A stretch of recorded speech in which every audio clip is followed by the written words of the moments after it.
You ever notice how you can scroll for an hour, laugh, get shocked, get entertained, and still feel weirdly empty right after? Yeah, there's a reason, and you're not gonna like it. Let's be real.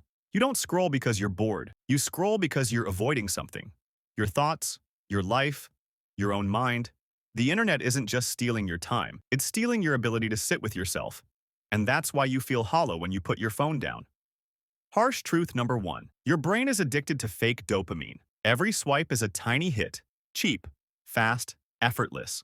But it leaves you empty because you didn't earn any of it. Your brain knows the difference between real reward and digital junk food. You're feeding it candy and wondering why you feel sick afterward.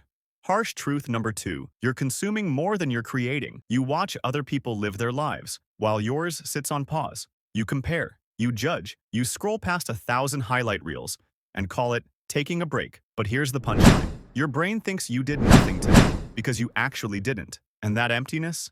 That's your mind begging for meaning.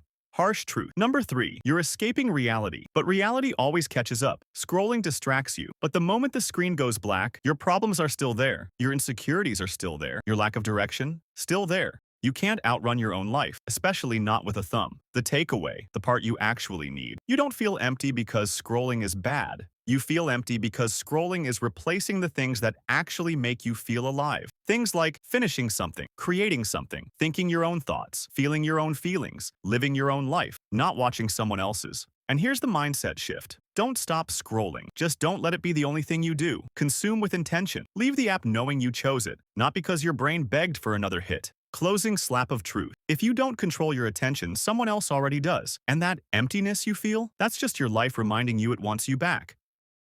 You're surrounded by systems built to distract you, shape you, and keep you addicted. This wasn't accidental, it was engineered. The next video reveals the psychology behind why you can't stop scrolling. If this helped you understand your mind online, subscribe for the next one.